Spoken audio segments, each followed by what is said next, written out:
Hello, friends, and thank you as always for visiting the Legend Sports Universe YouTube channel, Legend Sports Universe, where legends play forever.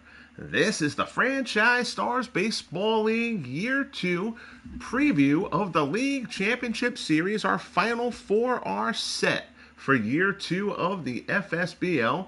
The American League Championship Series will feature the Cleveland Indians hosting the Boston Red Sox, while the National League Championship Series will feature the San Francisco Giants hosting the St. Louis Cardinals. So we're just going to kind of go through both teams a little bit here. One of the things I was going to have to do anyway, so I figured I may as well do it live on here, is set up the postseason rosters for the next series for each team. I'm not going to do a game during this broadcast. This is just kind of a preview and setup. And then I may do a game this afternoon. I may do a game late tonight. I know our good friend Bernard Strom is doing a broadcast at 10 o'clock tonight, so I'm not going to overlap him, at least not with baseball. I may do a football broadcast, but we'll see. But I try not to overlap, the biggest supporters of the channel, so guys like Bernie and Dwayne and Beatles and stuff like that, if I can avoid doing so. So we're just going to kind of take a look here at the rosters. Dwayne Martz and 007 are in the chat. How are you, gentlemen? I hope your days are going well. Very quickly, if you are a Cards and Dice fan, the newest version of Pocket Pennant Run has been released. Go check our friend Beatles Eternally's channel here on YouTube. He just wrapped up a very kind of quick overview of the game and the card system and stuff like that. So if you are into cards and dice games, go check that one out. Beatles gives a nice quick wrap up of that game. So we're going to set up here. We'll start off with the ALCS. The Indians will host, as they were the winners of the Central. The Red Sox this year were the wild card team. So even though the Red Sox had a better record than the Indians, the Red Sox 94-68, the Indians 91-71. The Indians, by virtue of being division champs, will get the home field advantage in that series.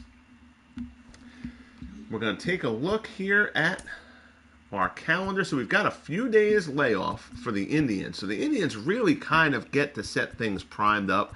They could bring Addy Joss back on 3 days rest, but I don't think we're going to set things up for that. I think we're going to let Corey Kluber, who would be next in line, start game 1. And then don't pay attention to the starters up there now because I haven't updated. I had to manipulate the rosters for the end of the series, of the division series. So we're going to get to fixing those in a moment, and then we'll go back through everything. But I think for the Indians' sake, the Indians are going to start Corey Kluber in the opener, and then they'll bring Joss back in game 2, and then go from there. For the Red Sox also did have the break after finishing off Oakland in 4 games. So with them having started Dutch Leonard in that, the Red Sox are primed up to have their rotation set exactly as they want it. So the Red Sox will start Pedro Martinez in game 1, start Cy Young in game 2, and then they will go from there.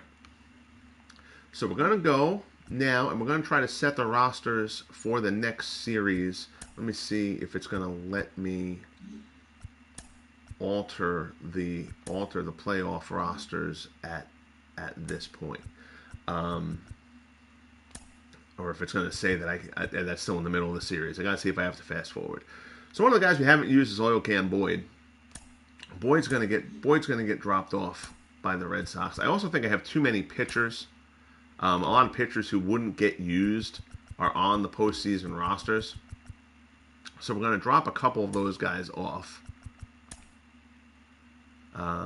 Before Boyd can be removed, a replacement must be added. All right, so we're going to go to position players. So for the Red Sox, a position player who's not on the roster who could be, they need another middle infielder is what they need. They really don't have anybody backing up Dorr or Valentin. So the Sox have a few options there, guys who are down in AAA. Heine Wagner, Rick Burleson is down there also. Hold Ferris, Jody Reed. Ferris can play third also. Reed's an option there. Wagner doesn't have any added positions. Burleson can play second or short. So it kind of feels like Rick Burleson is probably the best option to go with here. So the Red Sox will add Rick Burleson to the playoff roster. Oil Can Boyd is going to be sent packing because the Red Sox already have enough other options in the bullpen to set things up for them. So now the Sox have 4, 5, 6, 7, 8, 9, 10, 11. Now the Sox have 12 pitchers, which is what we want. Fritz Ostermuller will kind of sit there as being their long relief guy. So now we can set this rotation up the way that we want it. Let's take a look here. Who are they? They have, all right, so they're up to Cy Young spot, so they won't reset that. So we're going to put Pedro in Young's spot. Young, ignore the 1, 2, 3, 4 because at this point it's kind of irrelevant. Dutch Leonard gave a really good start. So if you're the Red Sox, you can consider here whether you want Dutch Leonard to take the Game 3 start and slot in ahead of Carl Mays. Or if you let Mays, who wasn't great but he wasn't terrible in his start. Mays had the better regular season if I remember. 12 and 11, 3.09. Dutch Leonard was 11 and 10, 3.81. So Mays had the better season, but I kind of feel like you'd probably want to put a lefty in there rather than going 3 straight right-handers. So I can always change this down the line, but for now we're going to set it up that it's going to be Pedro in Game 1, Cy Young in Game 2, Dutch Leonard would go in Game 3, and then you've got Carl Mays there for Game 4, depending on whether you're in position where you want to start Mays or bring Pedro back on short rest. Your bullpen is going to kind of stay here. Uehara he got routed in his one appearance. Papelbon wasn't great either. Bergmeyer was good. Bill Monbiquette was very good. Jack Wilson had a key out late in that series. So the real thing here, we will let the Sox go back to Uehara since it's a new series and it was just one really bad game. So they will have no problem going back to him. But now they've got some options. They've got Lester down there. They've got Ostermuller in there. So I think the Red Sox probably are pretty much set from a lineup perspective. I don't really see any reason why the Red Sox would need to change anything that they did.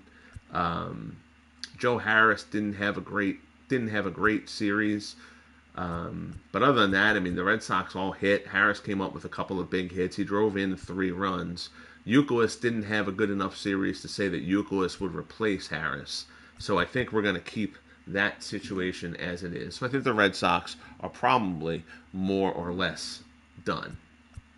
Dwayne, he agrees. All right, we don't have Bernie in here at the moment, so Dwayne can pinch hit for Bernie in the roster adjustment at the moment. Yeah, I mean, and again, and I can change that anytime before Game 3 if I decide that Mays should get that start over Leonard. Again, Mays had the better season, but Leonard threw a really good clutch outing there in that Game 4 win over the A's.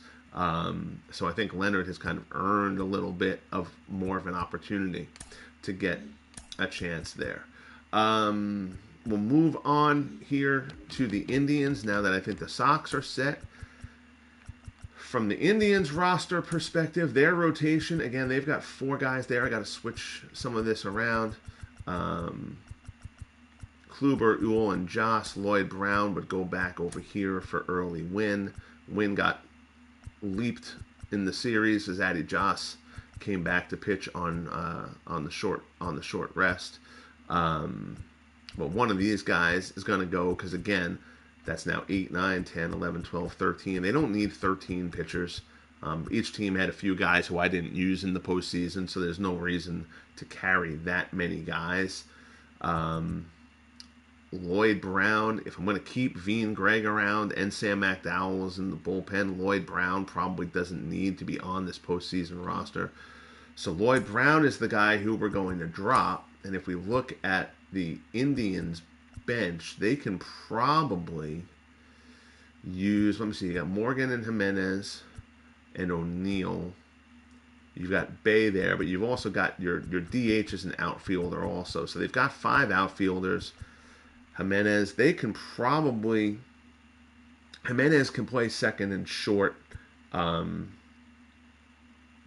really the Indians can kind of use whatever position player they want. So let's go take a look at the Indians and see who may have been left off the postseason roster for the division series that may make sense to put in here. Luke Easter can play first base and the outfield. So Luke Easter is probably my first pick. Easter didn't play too much during the season. I think he was hurt for a bit and then just wasn't that great when he came up. The AAA stats get wiped out after the regular season, which drives me crazy. That's another stupid show glitch that somebody should have caught. So I'm flying a little bit blind there. Carlos Santana, he was in AAA, but it doesn't have any stats for him. But Easter gives you some flexibility. Odell Hale, no. Brooke Jacoby, no. Frank Duffy, no. None of those guys are good. So it's basically between Dale Mitchell and Luke Easter. And I think Luke Easter's ability to play first and the outfield makes Luke Easter the better option there. So I'm kind of thinking that Luke Easter is who we're going to activate for the championship series, and Lloyd Brown is going to get dumped. So now we'll set up the Indians rotation. Who does it currently have the Indians is wanting to start? They're sitting at early wins spot. All right. So the Indians, they pitched Joss in that game. Again, we're not going to bring Joss on 3 days rest. So we're going to put Kluber into wins spot. Joss goes into that second spot. George Uhl was okay. He pitched for the win. An early win will sit in the number 4 spot for now. Judy Gans was very good out of the bullpen during the season. It doesn't even have numbers for V and Greg. So Gans is going to go to the regular bullpen spot. V and Greg will be the long man. We're going to keep Sam McDowell in that late lefty reliever spot in case he's got to try to get a big lefty out at some point. And I think that sets things up for the Indians. So again, both teams won their division series in 4 games. The Indians dispatching of the Yankees, the Red Sox upsetting the A's. And if you look at here, Cleveland's pitching was really good. They gave up 6 runs in game 1. But then they held the Yankees to 2-3-1. The Yankees get held to 6 runs over the last 3 games of that series. So Cleveland's pitching is coming through. At the end of that series, we'll go take a look. Actually, go to the leaderboards. Leaderboards are a better place to the stat boards. So we'll take a look at this Indians lineup through the division series. Kenny Lofton hitting 500. Manny Ramirez hitting 500. Again, Manny just continues to just be an absolute postseason terror. 2 homers, 7 RBIs, 4 runs scored. He's 8 for 16 in the playoffs. Lofton 9 for 18, a pair of stolen bases. So those are the 2 guys swinging the really good bat. If you're the Indians, you might be a little bit concerned that Tomei didn't have a good series. Victor Martinez, Michael Brantley didn't play well. So the top of the Indians order really carried things in that Yankees series. Even Jose Ramirez only hit 200. But Lofton, Lajoie, and Manny, combined there, 3 homers, 10 RBIs. 17, 22 for 50. So they hit 440 between the 3 of them. So if they can keep that up, the Red Sox are going to have some issues to deal with. If we check out Boston, the Boston lineup. Boston's lineup wasn't great, and they got a bit of help down low. Again, Williams hit 316. Dorr hit 316. Mookie Betts only hit 250. He only drove in 1 run. But Valentin hit 375. Jason Varitek hit 412. Reggie Smith at 278. If you're the Sox, you would love to see Mookie Betts get going here, get that spark plug at the top of the order to kind of offset Kenny Lofton's impact for the Indians. But the Indians swung better bats than the Sox did, but the Sox got the job done. Again, Sox pitching held Oakland. They got routed. They got beat up in game 2. which is fine. They allowed the 8 runs there, but again, in the 3 wins, Oakland pitching allowed 3, 2, and 2 to the best offense in the game in the Oakland A's. So I think we're going to see a good pitching series here between these two teams. Both are certainly capable of scoring plenty of runs, but I think you're going to have a low-scoring series by and large here in this Red Sox-Cleveland series, which is probably the kiss of death, and we'll probably have a bunch of 11-10 games, but I'm still sticking with it. That's how I think that one's going to go. I don't know what you guys think about predictions. I think you have to go with the Red Sox just because they took out the defending champions. The A's won 111 games during the regular season, and I think the opportunity to potentially send Pedro to the mound 3 times in this series for the Red Sox could be really, really big for them. So I think it's going at least 6, but I think Boston's gonna take the Indians down. It's really going to be how do they handle Manny, because Manny continues to just be an absolute savage. So with that done, we'll move on to the National League, and we'll start off with the St. Louis Cardinals. The Cardinals dispatching of the Mets in 5 games, and if you're the Cardinals, the big thing you're looking at is the money performance from Bob Gibson. Gibson during the regular season, we've talked about this before, Gibson's regular season, 11-14, 4.41. He's given up an inordinate number of home runs, given that his home run rating is good. And he's been bit by the long ball a lot this season. You can see his home run allowed rating went down a point during the season. But I mean, he's a 99 overall, so Gibson's rated really well. He just hasn't played to that. He lost his control in Game 2, but then after Dizzy Dean's huge performance against the Mets in Game 4 to keep the Cardinals alive, Dean went 8 scoreless, struck out 12, walked no one, allowing the 6 hits. Locked up against Tom Seaver in the finale. Bob Gibson at one point retired 19 batters in a row. He threw 8 innings of 3-hit, 1-run ball, striking out 4. If you're the Cardinals and you've got Gibson right now, and you have Dean throwing the way he is throwing, the Giants are going to have a bit of an issue there. The Expos pitching, Scherzer's been good, but Scherzer didn't have a great year for the Expos. Nobody on the Expos staff had the season that Dizzy Dean had. And now if you've got Gibson right, that 1-2 punch that the Cardinals were hoping when they drafted Dean for this rookie season, last offseason, now they have that 1-2 punch. So we'll see what the Giants can do with that. If you're the Cardinals, a reason for concern would be some of the offense. You've got some big guys in the middle of that lineup not driving in the runs. Johnny Mize didn't have a single RBI in that series. Rogers Hornsby drove in his first RBI of the series in the decisive Game 5.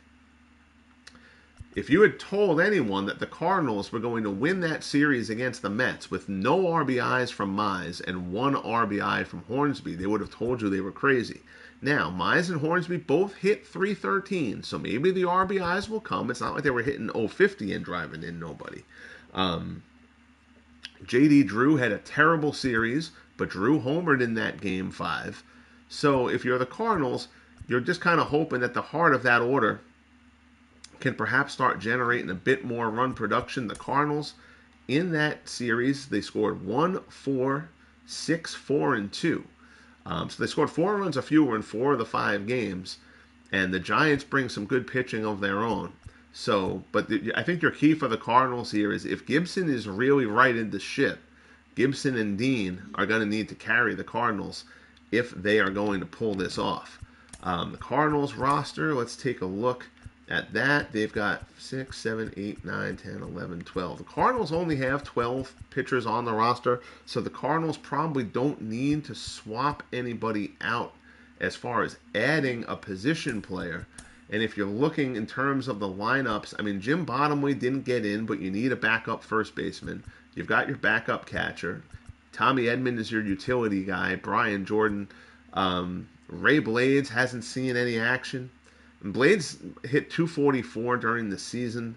I'm not really sure what Ray Blades gets you. So if you're doing a swap for the playoffs, you're probably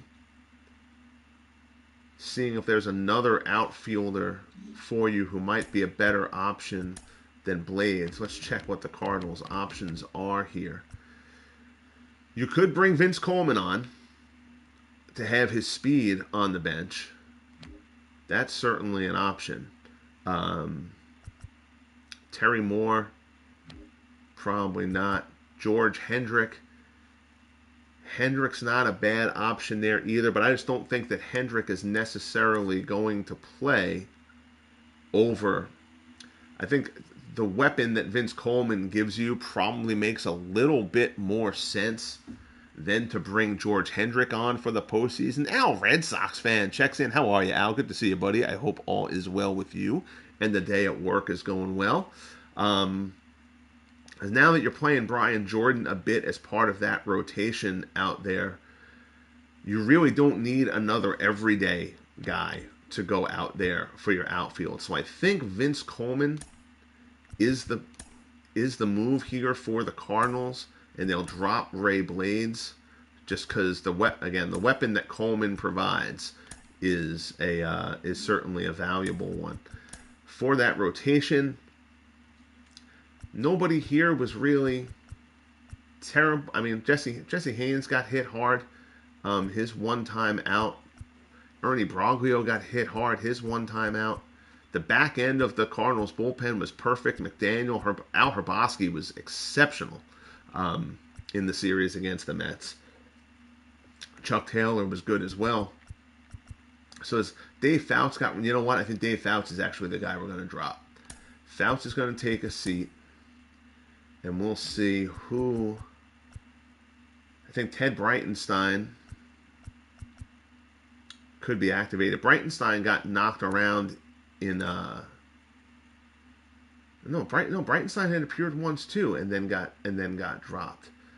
Yeah, Breitenstein had a rough year. No, Breitenstein isn't gonna be the guy there. Any other relievers worthwhile? Kevin Segrist. All right, I think Kevin Segrist is going to take Dave Fouts' spot because Fouts was pretty bad in multiple appearances, and I think that's going to set things up. So the Cardinals are poised on Max Lanier's spot right now, so we'll adjust that rotation. So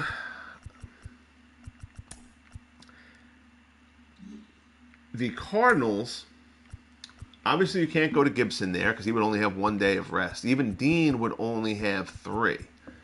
Howie Pollitt got the win in Game 3. Pollitt had a terrific regular season. He wasn't great in that Game 3, but he was solid enough to get the win. He went 6 2/3. He allowed four runs, 8 hits, 5 strikeouts.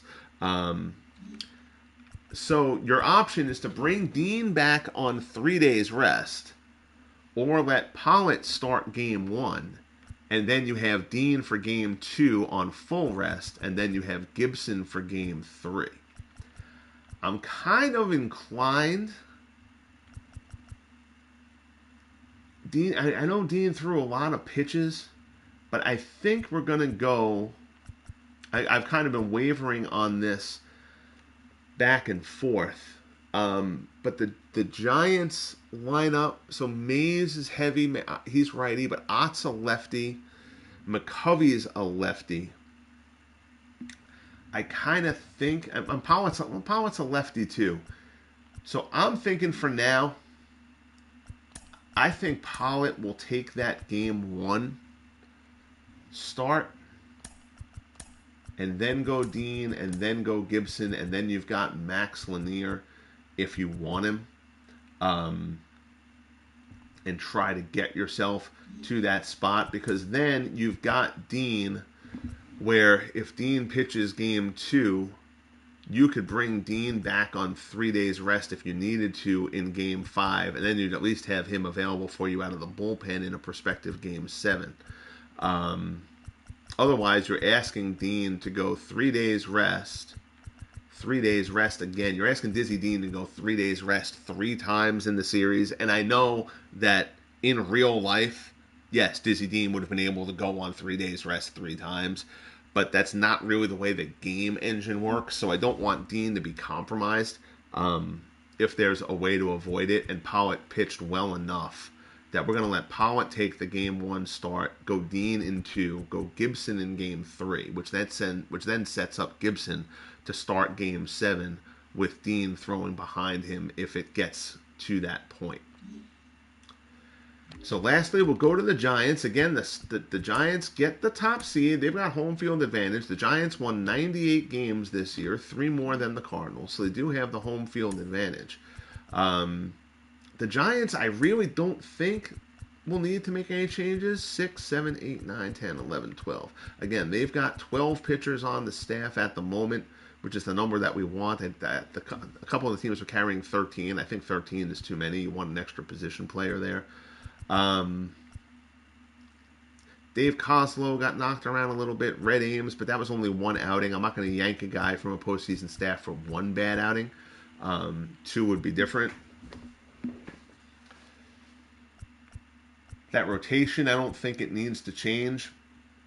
I don't think Jansen pitched well enough to replace anybody. I know Hubble didn't have a particularly good start, and McGinnity didn't either. I mean, actually, none of the Giants really pitched great other than Marquard. But you've got to have faith, if you're the Giants, that all those guys who all pitched really well in last year's postseason are going to come through for you this year. So I don't really think the Giants are going to change. They may change the order. So let's see. So it's supposed to start. Marquard, who was their top guy, is set up to make that start. So actually their rotation should pretty much hold. They can order it however they want. So Marquard will start game 1. Keefe during the year 3.06, McGinnity 3.31. I don't think the Giants are going to change much. Marquard, Keefe, McGinnity, and Hubble. And if you decide that you need to bring Marquard back on short rest, then Hubble will become a bullpen guy. But I don't really think there's any need. I think your only possible option here, they might want to get Scott Gereltz in for somebody. You don't want to take another lefty out of that bullpen because Kozlow is the only one other than the closer, Al Holland, who's out there. So let's check out the bullpen for... You could go to Javier Lopez. You could go to Scott Gereltz. Gereltz wasn't great during the regular season. But Ames, because Ames had a rough series and because you've already got Lincecum sitting out there as your potential long man, I think Ames is going to get pulled. Gereltz is going to get added.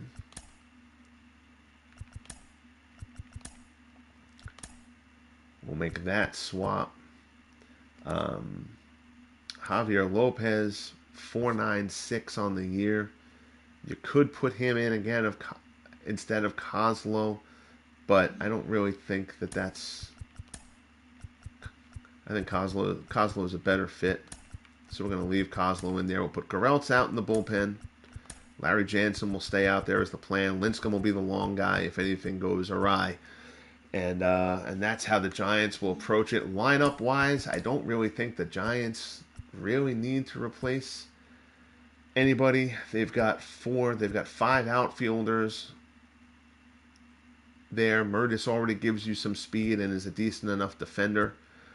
You've got Hank Thompson at third. You've got 2 guys who could play second. They could actually use a real shortstop to back up Dark, because Jimmy Williams isn't really a shortstop. Let's see if they have a good shortstop on the... Dick Bartell. Bartell's a better fielder. I think we're going to go with that too. Travis Jackson. Jackson's going to end up being a fine player in this league, I think. But Jackson just hasn't played that much. Really neither did Bartell, to be honest with you. Check out Jackson's ratings. They're not that different. Bartell was a minor league all-star this year. So Bartell's going to get the call. So Bartell will get called up.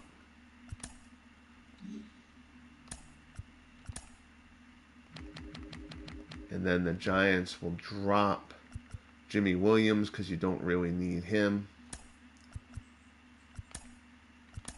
He'll get dropped, and that'll set up the Giants roster. No real lineup changes necessary for the Giants, who will continue to go at it with the squad that they brought. So now you've got middle infielder, corner guy. You're not taking William McCovey out, especially the way he's hitting. McCovey should not be down that far, even against lefties, though. So we're going to move McCovey back up in the order, especially as well as he's hitting it.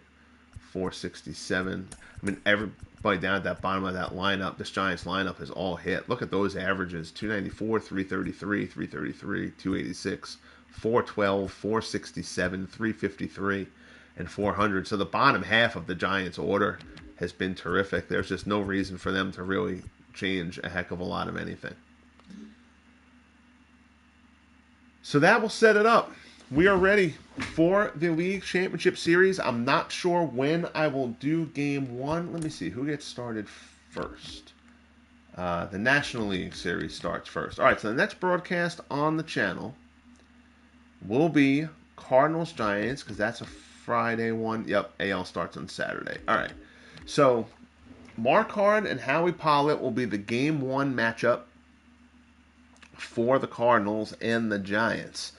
And that will be the next game broadcast on the channel. I may have it this afternoon. If not this afternoon, it will probably be late tonight. But again, I figured I was going to do this anyway with adjusting the rosters and stuff, so I figured I would come on and talk a little shop about adjusting the postseason rosters and the series preview. Again, the Giants pitching was not great in that Expos series, and the Cardinals have a better lineup than the Expos do. So if you're the Giants, you're a bit concerned that your pitching was not good in that series, especially because if Gibson has righted the ship, the Cardinals are going to bring some quality pitching at the Giants in this series. But the Giants won the NL pennant a year ago. Again, both of these series are rematches. The Giants defeated the Cardinals in the League Championship Series in year 1 of the FSBL. The Indians eliminated the Red Sox in the Division Series a year ago, but that was a 5-game series. This is 7, and that certainly makes a difference. So I look forward to getting this started. The playoffs have been a hell of a lot of fun. Greatly appreciate Dwayne March checking in. Al, Red Sox fan, one of my inspirations for getting this going in the first place, was in the chat. It's always good to see Al around. 007 was in the chat as well. Dwayne, when are you going on? If you're still in here, when are you planning on doing? I know you said you were going to go on later. I know 007 has some videos posted on his channel for folks to go and check out as well. But since he doesn't go do the live thing as much, I'm not worried about overlapping him a bit.